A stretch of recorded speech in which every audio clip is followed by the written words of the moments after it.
Hi friends! ఈరోజు మనం రీసెంట్‌గా ఒక మంచి క్రైమ్ థ్రిల్లర్ కాన్సెప్ట్‌తో వచ్చిన ఈటీవీ విన్ యాప్‌లో స్ట్రీమింగ్ అవుతున్న 'ఆర్టీఐ' మూవీ స్టోరీ డిస్కస్ చేసుకోబోతున్నాం. ఇలాగే మీకింకా ఏ మూవీ స్టోరీ అనే ఎక్స్‌ప్లనేషన్ కావాలి అంటే ఆ మూవీ నేమ్ అనేది కామెంట్ బాక్స్‌లో కామెంట్ చేయండి. ఇంకా ఏమాత్రం ఆలస్యం చేయకుండా మూవీలోకి వెళ్ళిపోదాం. మూవీ స్టార్ట్ అవ్వగానే విక్టర్ ఇంటర్నేషనల్ స్కూల్లో 10th క్లాస్ చదివే మాయా అనే అమ్మాయిని చూపిస్తారు. అయితే మాయా ఒక రోజు రాత్రి తన ఇంట్లో ఒంటరిగా ల్యాప్టాప్ ముందు కూర్చొని ఏదో టైప్ చేస్తూ ఫుల్గా టెన్షన్ పడుతూ జరిగిన విషయాలు ఏవో తలుచుకొని ఫుల్గా భయపడిపోతూ తన ఫోన్ తీసుకుని తన ఫాదర్కి మదర్కి కాల్ చేసినా సరే ఇద్దరికీ కాల్ కనెక్ట్ అవ్వదు. దాంతో మాయా చాలా ఎమోషనల్ అయ్యి తన ల్యాప్టాప్ క్లోజ్ చేసి తన రూమ్లోని ఫ్యాన్కే ఉరి వేసుకోబోతున్నట్లు చూపిస్తారు. సీన్ కట్ చేస్తే మరుసటి రోజు ఉదయం డాక్టర్స్ అయిన రాజీవ్ అండ్ సుధా హాస్పిటల్లో డ్యూటీ కంప్లీట్ చేసుకొని ఇంటికి వచ్చి మెయిన్ డోర్ ఓపెన్ చేసి ఉండడం చూసి మాయాని పిలుస్తూ అలా మాయా నుండి ఎలాంటి రెస్పాన్స్ లేకపోవడంతో నేరుగా మాయా రూమ్లోకి వెళ్ళి అక్కడ దృశ్యం చూసి మైండ్ బ్లాక్ అయ్యి మాయా అని గట్టిగా అరిచి షాక్లో ఉండిపోతారు. ఎందుకంటే అప్పటికే మాయా ఉరివేసుకొని చనిపోయి ఫ్యాన్కి తన శవం వేలాడుతూ ఉంటుంది కాబట్టి మాయా బాడీని చూసిన రాజీవ్ అండ్ సుధా గుండెలు పగిలేలా ఏడుస్తారు. తర్వాత ఈ విషయం పోలీసులకు తెలిసి ఫోరెన్సిక్ టీంని అక్కడికి తీసుకొని వచ్చి అక్కడ క్లూస్ అన్నీ సేకరించి మాయా డెడ్ బాడీని అక్కడి నుంచి తీసుకెళ్తూ ఉండగా అప్పుడే మాయా పేరెంట్స్ మాయా చేతి వేర్ల గోర్ల రంగు మారి ఉండడం గమనించి షాక్ అవుతారు. మరో పక్క అన్ని టీవీ ఛానల్స్లో విక్టర్ ఇంటర్నేషనల్ స్కూల్లో 10th క్లాస్ చదివే మాయా అనే అమ్మాయి సూసైడ్ చేసుకొని చనిపోయింది అని చూపిస్తూ ఉంటారు.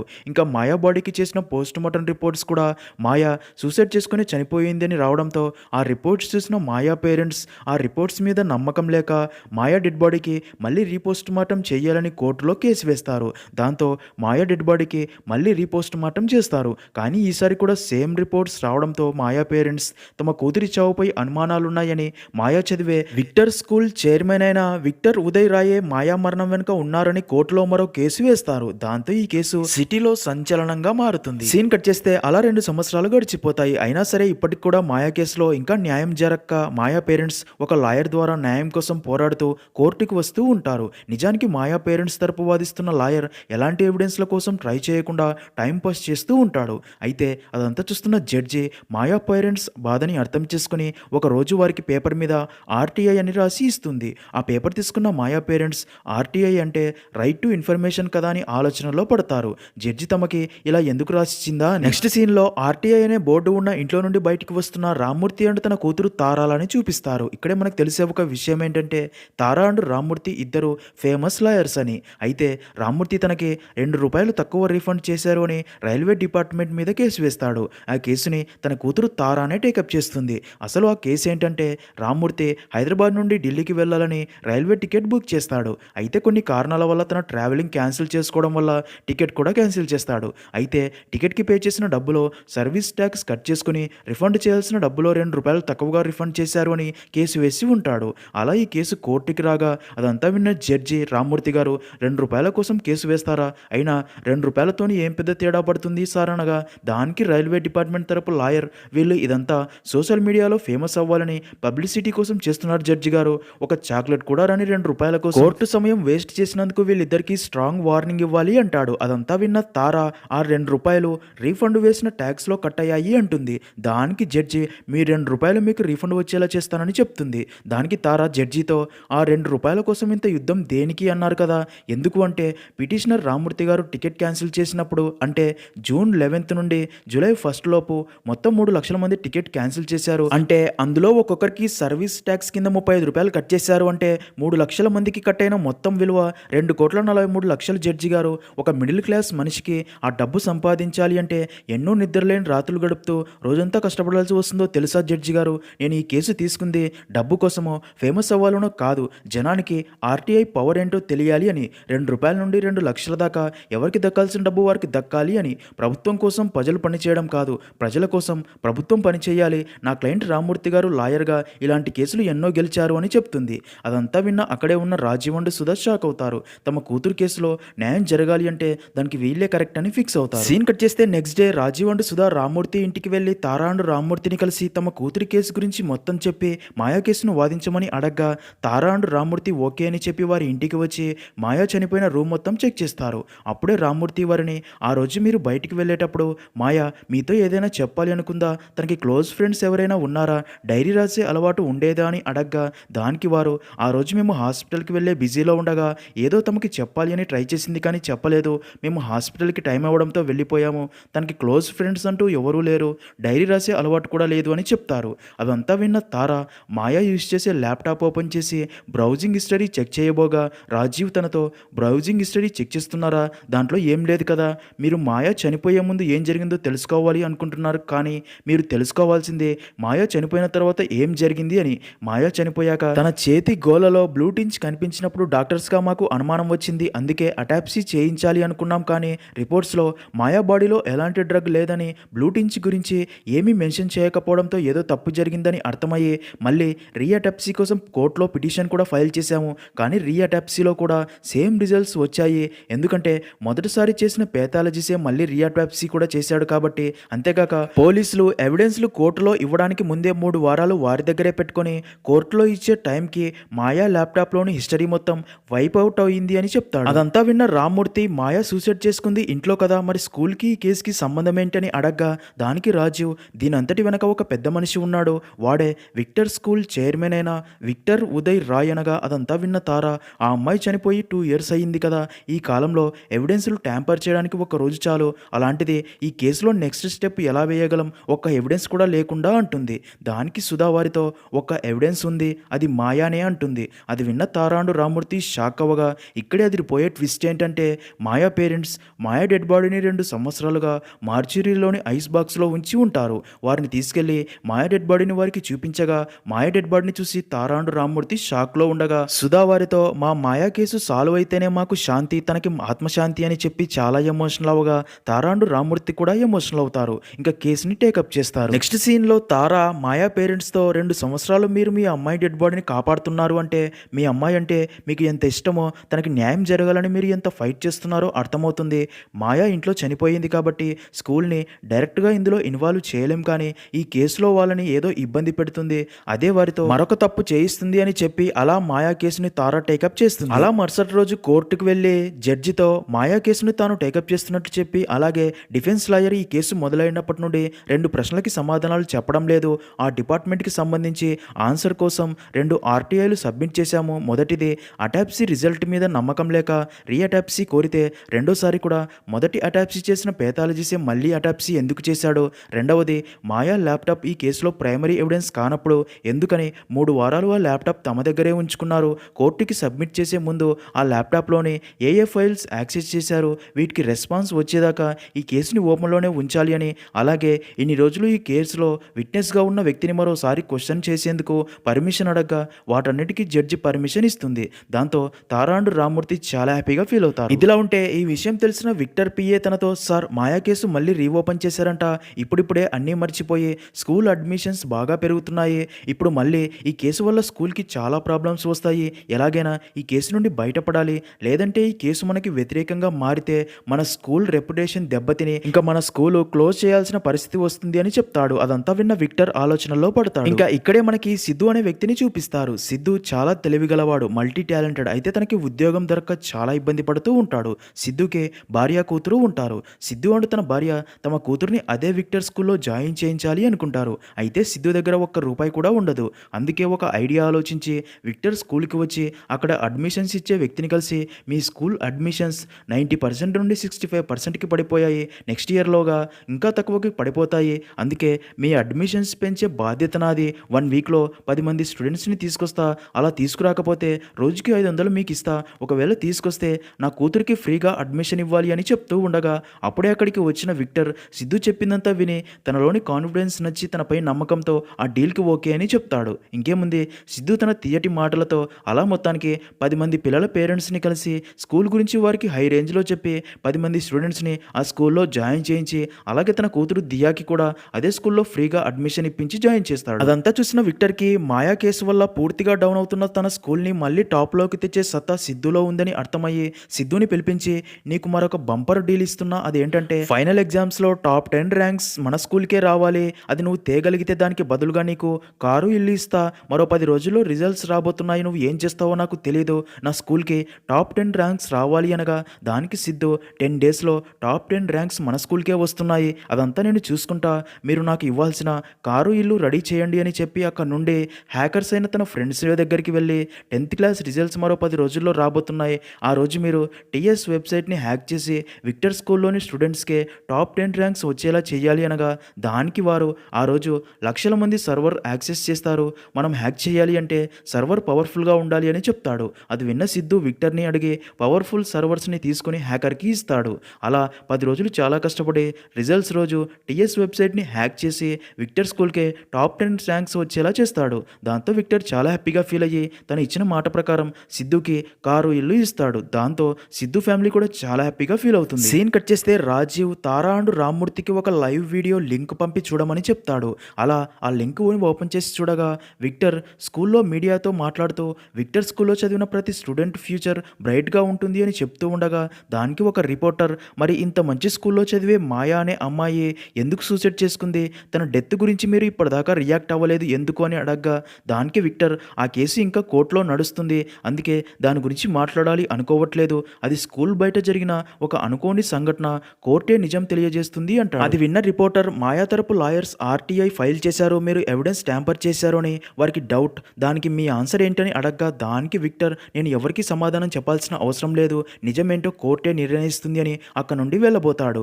రిపోర్టర్, ఆర్టీఐ సబ్మిట్ చేస్తే మీకు స్టే ఎలా వచ్చింది, ఒక అమాయకురాలు చావుతో వ్యాపారం చేయడానికి సిగ్గుగా లేదా అని అడగడంతో అది విన్న విక్టర్ చాలా కోపం వచ్చి ఆ రిపోర్టర్ని కొట్టబోతాడు. దాంతో తన పిఏ తనని ఆపుతాడు.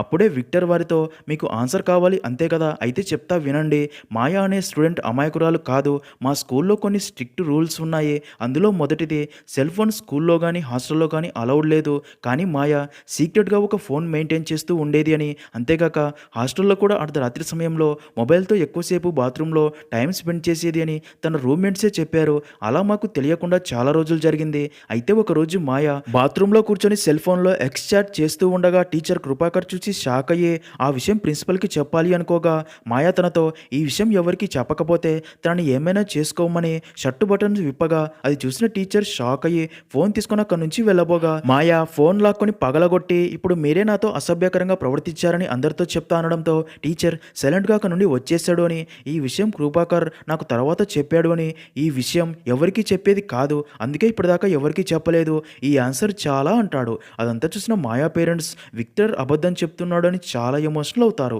ఇంకా తారాండు రామ్మూర్తి కూడా ఫీల్ అవుతారు. నెక్స్ట్ సీన్లో అలా కోర్టులో మళ్ళీ కేసు స్టార్ట్ అవ్వగా టీచర్ కృపాకర్ జడ్జికి అదే విషయం మళ్ళీ చెప్పి, ఆ ఇన్సిడెంట్ తర్వాత నేను రిజైన్ చేసి మా ఊరికి వెళ్ళిపోయాను, 1 సంవత్సరం తర్వాత తను చనిపోయింది అని తెలిసి చాలా బాధపడ్డాను, చనిపోయిన అమ్మాయి పరువు తీయకూడదు అనే ఒకే ఒక కారణంతో ఈ జరిగిన విషయం ఎక్కడా చెప్పలేదు అని, మీరు అనుకుంటున్నట్టు ఆ అమ్మాయి అంత అమాయకురాలు అయితే కాదు అని చెప్తాడు. అదంతా విన్న మాయా ఫాదర్కి కోపం వచ్చి తను నా కూతురు గురించి అబద్ధం చెప్తున్నాడు అని చాలా ఎమోషనల్ అవుతాడు. ఇంకా అదంతా విన్న తారా కృపాకర్తో, మాయా ఫోన్లో ఎక్స్ చాట్ చేసింది అని చెప్తున్నారు కదా, హాస్టల్లో ఇంటర్నెట్ వచ్చేకి అవకాశమే లేదు, ఎందుకంటే హాస్టల్లో జామర్స్ ఉన్నాయి, ఇంకా మాయా పేరు మీద కానీ తన పేరెంట్స్ పేరు మీద కానీ తన ఫ్రెండ్స్ పేరు మీద కానీ సిమ్ కార్డు తీసుకోలేదు, ఇంకా ఈ ఇన్సిడెంట్ జరిగింది మే 25న, అంటే మాయా డెత్కి 4 రోజుల ముందు, మీరు రిజైన్ చేసింది సెప్టెంబర్లో, ఎందుకంత టైం పట్టింది అని అడగ్గా దానికి కృపాకర్, ఈ ఇన్సిడెంట్ తర్వాత నేను కొంచెం డ్రమాటిక్గా ఫీల్ అయ్యాను, అందుకే విక్టర్ సార్కి జరిగిందంతా చెప్పి రిజైన్ చేశాను అంటాడు. అది విన్న తారా, అదే టైంలో మీ భార్య కాకినాడకి ట్రాన్స్ఫర్ అయ్యింది, మీరు జాబ్ రిజైన్ చేయడానికి ఇది కూడా కారణం అయి ఉండొచ్చు కదా,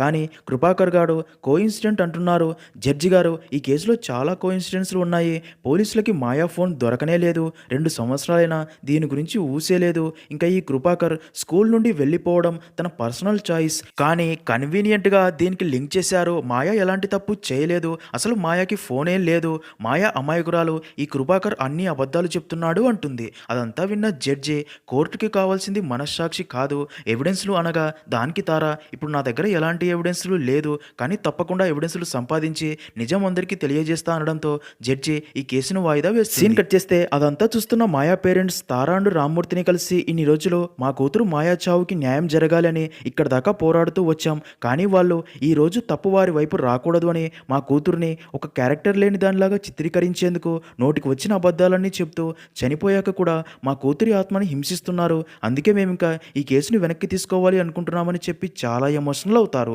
అదంతా విన్న రామ్మూర్తి వారి బాధని అర్థం చేసుకుని, మీ బాధ నాకు అర్థమవుతుంది, కానీ ఇప్పుడు మీరు ఈ కేసును వెనక్కి తీసుకుంటే అందరూ వారు చెప్పిందే నిజం అనుకుంటారు, మీ కూతురుపై పడ్డ నిందని నిజం కాదు కాదు అని రుజువు చేయాల్సిన బాధ్యత మనది అని అర్థమయ్యేలా చెప్తాడు. ఇలా ఉంటే సిద్ధుకి తన పేరెంట్స్కి రికమెండ్ చేసి విక్టర్ స్కూల్లో జాయిన్ చేసిన 10 మంది స్టూడెంట్స్లో మున్నా అనే స్టూడెంట్ చనిపోయాడు అని, అయితే తను డ్రగ్స్ తీసుకోవడం వల్లే చనిపోయాడని రిపోర్టు వచ్చింది అని తెలిసి మున్నా అలాంటి వాడు కాదు అని ఆ స్కూల్లో ఏదో జరుగుతుందని అర్థమవుతుంది. ఈ విషయం తెలిసిన సిద్ధు నేరుగా మున్నా పేరెంట్స్ని వెళ్ళి కలవగా వాళ్ళు సిద్ధుని కొట్టి, నువ్వు చెప్తేనే కదరా మా మున్నాని ఆ స్కూల్లో జాయిన్ చేశాం, ఇప్పుడు వాడు డ్రగ్స్ తీసుకుని చనిపోయాడు అంటున్నారు, నా కొడుకు అలాంటి వాడు కాదురా అని చాలా ఎమోషనల్ అవుతారు. దానికి సిద్ధు నన్ను క్షమించండమ్మా తప్పు నాదే అని ఎమోషనల్ అయ్యి తర్వాత తను స్కూల్లో జాయిన్ చేసిన మిగతా 9 మంది పిల్లల పేరెంట్స్ దగ్గరికి వెళ్ళి, నా స్వార్థం కోసం ఎంతో బంగారు భవిష్యత్తు ఉన్న మీ పిల్లల్ని తీసుకెళ్లి ఒక హంతకుడి స్కూల్లో జాయిన్ చేయించా, ఇప్పటికే వాడు 2 ప్రాణాలు పోవడానికి కారణమయ్యాడని నాకు ఇప్పుడే అర్థమైంది, అందుకే ఇంకొకరి ప్రాణం పోనివ్వను, నా మాట వినండి, మన పిల్లలందరినీ మనమే కాపాడాలి అని చెప్తాడు. మరో పక్క డాక్టర్స్ అయిన మాయా పేరెంట్స్ ఈసారి మాయా బాడీకి వారే అటాప్సీ చేయాలి అనుకుంటారు, కానీ మాయా ఫేస్ చూసి చేయలేక చాలా ఎమోషనల్ అవుతారు. అప్పుడే నేహా వారితో లేటెస్ట్ ఫోరెన్సిక్ అడ్వాన్సింగ్ గురించి చెప్తూ అటాప్సీ లేకుండా కూడా పాసిబిలిటీ ఉంది అని, ఫోరెన్సిక్ సైన్స్లో ఫిజికల్ అటాప్సీ పాసిబుల్ కానప్పుడు బోన్ మ్యారో ఫ్లూయిడ్స్ హెల్ప్ తీసుకోవచ్చు, వి స్టిల్ హ్యావ్ ఛాన్స్ అని చెప్తుంది. ఇంకా అలా అదే రోజు సాయంత్రం నేహా తారాకి ఫోన్ చేసి ఫైండింగ్స్ వచ్చాయని, అందులో క్లియర్గా ప్రోవిజిలేరియన్ అనే డ్రగ్ ఉన్నట్టు తెలుస్తుంది, మాలిక్యులర్ స్టడీ చేస్తుంటే ఈ డ్రగ్ మాయాకి రెగ్యులర్గా ఒక డోసేజ్ చొప్పున ఇచ్చినట్టు తెలుస్తుంది, అది ఫుడ్లో కావచ్చు మరే ఐటమ్ ద్వారా అయినా కావచ్చు, కానీ ఇంకో షాకింగ్ విషయం ఏంటంటే మాయాకి ఈ డ్రగ్ని కొన్ని నెలలుగా కావాలనే ఇచ్చారని అర్థమవుతుంది అని చెప్తుంది. అది విన్న తారాకి మాయా హాస్టల్ ఫుడ్ మీద డౌట్ వస్తుంది. సీన్ కట్ చేస్తే కోర్టులో మళ్ళీ కేసు స్టార్ట్ అవుతుంది. అయితే మాయా కేసుని విక్టర్ తరపున ఇప్పటిదాకా ఒక కేసు కూడా ఓడిపోని అరుణ్ అనే లాయర్ టేకప్ చేస్తాడు. అలా అరుణ్ జడ్జితో 4 సంవత్సరాలుగా హాస్టల్లో ఏ ఫుడ్ పెట్టారని ఆర్టీఐ వేశారు, స్కూల్లో మిగతా 2000 మంది స్టూడెంట్స్కి సేమ్ ఫుడ్ పెట్టారు, మరి వారందరూ బాగానే ఉన్నారు కదా అంటాడు. దానికి తారా మాయా చనిపోవడానికి 1.5 ఇయర్ ముందు నుండే హాస్టల్ ఫుడ్ తింటుంది అంటుంది. దానికి అరుణ్, మాయా హాస్టల్ ఫుడ్ మాత్రమే తినిందని మీరు డైలీ చూసారా, స్టూడెంట్స్ ఇప్పుడు బయట ఫుడ్ బాగా తింటున్నారు, ఆ ఫుడ్లో ఏదైనా కంటామినేట్ అయ్యుండొచ్చుగా, అయినా ఒక గొప్ప స్కూల్ తన స్టూడెంట్స్ని చంపారు అని నింద వేయడం చాలా తప్పు అంటాడు. దానికి తారా, మాకు ఇప్పుడు ఆ హాస్టల్ ఫుడ్ తింటున్న స్టూడెంట్స్ యొక్క బ్లడ్ శాంపిల్స్ కావాలని అడుగుతుంది. అది విన్న అరుణ్ సీరియస్ అయ్యి వాళ్ళ పేరెంట్స్ దీనికి ఎందుకు ఒప్పుకుంటారని కొంచెం టెన్షన్ పడగా, దానికి తారా, వారి పిల్లల ప్రాణాల కంటే ఇదేమంత పెద్ద విషయం కాదు, వారి పేరెంట్స్ ఒప్పుకుంటారు అనడంతో అదంతా విన్న జడ్జి హెల్త్ అండ్ సేఫ్టీ డిపార్ట్మెంట్తో స్టూడెంట్స్ యొక్క బ్లడ్ శాంపిల్స్ సేకరించమని చెప్తుంది. మరో పక్క సిద్ధు విక్టర్ స్కూల్ మీద విక్టర్ మీద కంప్లైంట్ చేయడానికి డిఈఓ ఆఫీస్కి వెళ్ళగా ఈ విషయం తెలిసిన విక్టర్ అక్కడికి వచ్చి, నువ్వు జాయిన్ చేసిన స్టూడెంట్స్ పేరెంట్స్ నా మీద ఎదురు తిరగకుండా వారి పిల్లలకి సెమిస్టర్ ఎగ్జామ్స్లో ఫుల్ పర్సంటేజ్ వేసి వారిని హ్యాపీ చేశా, ఇంకా నువ్వు ఇంకోసారి నా మీద కంప్లైంట్ ఇవ్వాలని చూస్తే నీ అంతు కూడా చూస్తా అని వార్నింగ్ ఇస్తాడు. నెక్స్ట్ సీన్లో కోర్టులో మళ్ళీ కేసు స్టార్ట్ అవ్వగా జడ్జి స్కూల్లోని students blood samples reports check చేయగా వారు తినే ఫుడ్లో ఎలాంటి అనుమానాస్పద డ్రగ్స్ ట్రేసెస్ లేవు అని ఉండడం చూసి అదే విషయం వారికి చెప్పగా అది విన్న తారా అండ్ రామ్మూర్తి షాక్ అవుతారు. ఇంకా అరుణ్ జడ్జితో ఇప్పటికైనా కోర్టు సమయం వేస్ట్ చేయకుండా ఈ కేసును డిస్మిస్ చేయాల్సిందిగా కోరుతాడు. దానికి జడ్జి తారా నుండి ఎలాంటి క్వశ్చన్స్ లేకపోవడంతో ఫైనల్ జడ్జిమెంట్ మరో 3 రోజుల్లో ఉంటుంది అని చెప్తుంది. ఇక్కడే ట్విస్ట్ ఏంటంటే నిజానికి విక్టర్ అండ్ అరుణ్ కలిసి ప్లాన్ ప్రకారం స్టూడెంట్స్ బ్లడ్ శాంపిల్స్ చేంజ్ చేసి ఉంటారు. సీన్ కట్ చేస్తే తారా అండ్ రామ్మూర్తి మాయా కేసులో నెక్స్ట్ స్టెప్ ఎలా వేయాలో అర్థం కాక ఆలోచనలో పడతారు. అప్పుడే మాయా కేసును వాదిస్తున్నారు అని సిద్ధుకు తెలిసి తారా అండ్ రామ్మూర్తిని కలిసి తనకి జరిగిందంతా చెప్పి దీని గురించి ఫేస్బుక్లో పోస్ట్ చేయాలి అనుకుంటున్నా అంటాడు. దానికి తారా, అసలు మాయా అండ్ మున్నాకి ఏ డ్రగ్స్ ఇచ్చారో తెలియదు, ఏం ఎఫెక్ట్ ఉండిందో తెలియదు అంటుంది. అయితే అప్పుడే తారాకి మాయా చనిపోయే ముందు హైదరాబాద్ స్కూల్ కన్ఫెషన్ పేజ్లో ఒక పోస్ట్ చేసిందని, అయితే అది డిలీట్ అయింది అని తెలుస్తుంది.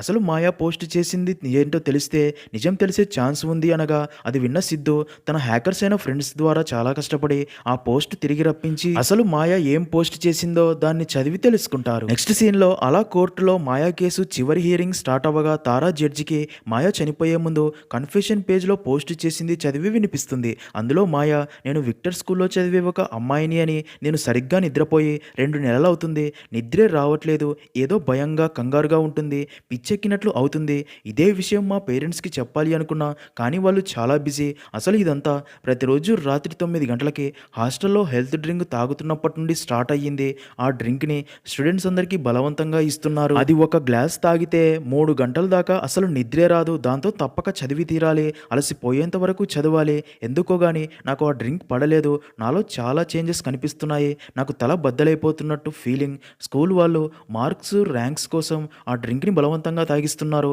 హెల్త్ పాడైనా సరే స్టడీ అవర్స్ అని చదవాలి అని బలవంతం చేసేవారు. నాకు మెంటల్ ప్రెషర్ ఎక్కువైంది.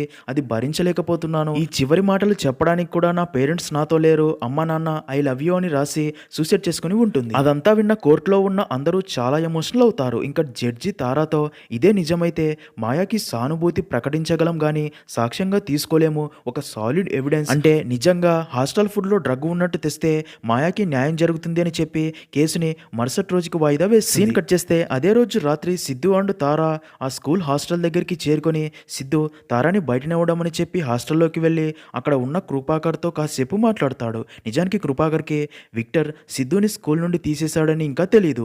అలా సిద్ధు చాలా కష్టపడి స్టూడెంట్స్కి పాలల్లో కలిపి ఇచ్చే ఆ డ్రగ్ శాంపిల్ని తీసుకుని అక్కడ నుండి వచ్చేస్తాడు. నెక్స్ట్ సీన్లో అలా కోర్టులో కేసు స్టార్ట్ అవ్వగా తారా జడ్జికి ఆ డ్రగ్ పౌడర్ శాంపిల్స్ చూపించి అలాగే హాస్టల్లోని సీసీటీవీ ఫుటేజ్ ప్లే చేసి చూపించగా అందులో సిద్ధు కృపాకర్ని మాయా నిజంగానే బాత్రూంలో ఎక్స్చాట్ చేస్తూ దొరికిందా అని అడగగా దానికి కృపాకర్ అదేం లేదు సార్, తను ఫోన్లో హాస్టల్ అండ్ స్కూల్ గురించి కన్ఫ్యూషన్ టైప్ చేస్తూ ఉండడం చూసి ఫోన్ లాక్కొని పగలగొట్టాను.